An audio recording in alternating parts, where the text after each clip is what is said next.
Next उष्पेंद्र Kumar, please आ जाइए stage पे। एक एक करके भैया, इन्होंने मतलब सीक्वेंस बना रखा है। अभी ठहर जाओ, थैंक यू। आपको कर देंगे मगर इनको करने दो पहले। मैं कम समय लेते हुए अपनी बातों को प्रस्तुत कर रहा हूं। ठीक है, सबसे पहले तो मैं कांग्रेस और राहुल जी का धन्यवाद व्यक्त करता हूं कि उन्होंने जीरो लेवल पे आकर, ग्राउंड लेवल पे आके के गिग वर्कर्स और जो भी थे, जिस व्यवसाय में थे, उनके बारे में उनकी व्यक्तिगत राय जानी, उनको क्या क्या दिक्कतें हो रही उसके बारे में जाना। मैंने बीटेक किया है।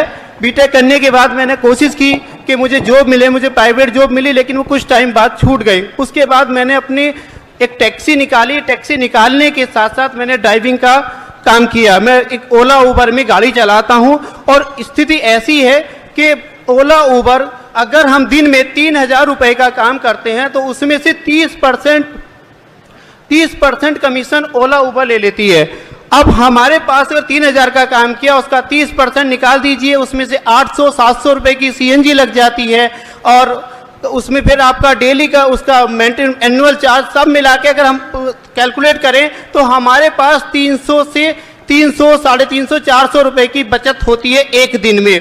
अब हम ये चाहते हैं कि जैसे ही हमारे पास कांग्रेस सरकार से हम उम्मीद करते हैं कि आने वाले समय में कि हमारे लिए जैसे कि एक सरकारी प्लेटफॉर्म निकाले, और हम चाहते हैं कि जो ओला, उबर, रैपिडो, इनड्राइव, ये सारी प्राइवेट कंपनीज हैं, प्राइवेट कंपनी के बजाय कि सरकार हम एक ऐसा प्लेटफॉर्म दे जिससे कि हम इन कमीशन से बच जाएं और हम पूर्ण आज़ादी चाहते हैं। जैसे देश आज़ाद होने से पहले कांग्रेस जो थी, इंडियन नेशनल कांग्रेस के नाम से जानी जाती है, उन्होंने भी क्या किया, देश आज़ाद होने से पहले कहा कि हमें दो रिश्तों 3 के रेशियो में हमें हिस्सेदारी दी जाए। तो अब हम चाहते हैं कि हम सरकार की से हेल्प से कि हमारे लिए एक ऐसा प्लेटफॉर्म उतारे कि जिसपे हमारे पास हम बुकिंग लें, क्योंकि अब हम जो बुकिंग लेते हैं उसमें ये होता है कि जितने भी ड्राइवर्स हैं सभी शोषित हैं। अकेला मैं नहीं, कुछ लोग, सभी लोग यहाँ नहीं पहुँच पाए हैं, लेकिन उनको मैं रिप्रेजेंट कर रहा हूँ। तो उसमें ये मानिए कि पहली डिमांड हम कर रहे हैं कि सरकारी प्लेटफॉर्म निकाले। अब हम उम्मीद करते हैं कि हमारे लिए जब इतना सोचा गया तो आगे भी जरूर सोचा जाएगा।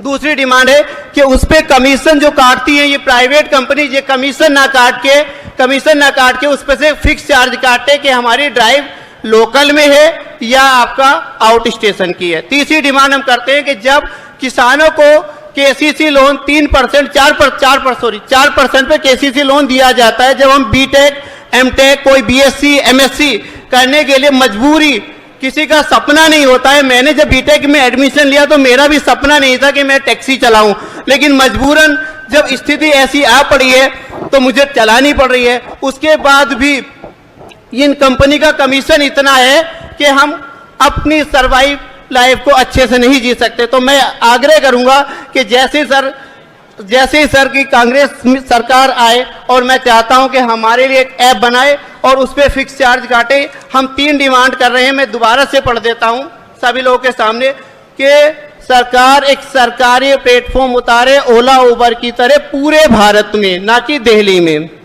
दूसरा, उस पर फिक्स चार्ज काटे कि लोकल में जो भी है 5 रुपए, 10 रुपए, क्योंकि हमने सरकार को दूसरा उसका बेनिफिट दिया है कि अगर सरकार के ऊपर लोड ना पड़े, हमने उसमें दूसरा रास्ता दिया कि हाँ, गाड़ी में कोई एडवर्टाइजिंग डिस्प्ले लगवाए जिससे सरकार को बेनिफिट होगा। दूसरी चीज क्या है कि मैं येलो प्लेट गाड़ी की बात कर रहा हूँ, व्हाइट प्लेट की बात नहीं कर रहा। जैसे येलो प्लेट गाड़ी हर साल टैक्स देती है और व्हाइट प्लेट 15 ईयर के लिए 1 टाइम टैक्स देती है। तो ये तीसरी डिमांड मैंने आपको बताया कि केसीसी लोन की तरह आपका ड्राइवर्स को भी 4% का लोन दिया जाए, और मैं उम्मीद करता हूं कि कांग्रेस सरकार हमारी इस मांग को आगे प्रस्तुत करेगी और हमारे लिए कुछ अच्छा ही सोचेगी। Thank you. आपको लगता है कि सरकार ऐप बना सकती है? यस सर, पहले पूछो ऐप बनाया है, लेकिन जब प्राइवेट कंपनी आ गई तो उसके वजह से वो उस पर मॉनिटरिंग ना होने की वजह से वो चल नहीं पाया है। जब तक सरकार उसकी मॉनिटरिंग नहीं करेगी किसी भी ऐप की, तब तक वो नहीं चलेगा। वो आपकी कस्टडी, उसमें कोई सरकारी उसकी मॉनिटरिंग सरकार के हाथ में होनी चाहिए, जिससे कि वो प्रॉपर चलता रहे। ठीक है, थैंक यू। अब लोग तो नहीं कर सकते, एक दो लोग आ जाइए, आप आ जाइए। हाँ, आ जाइए, अच्छा लगा।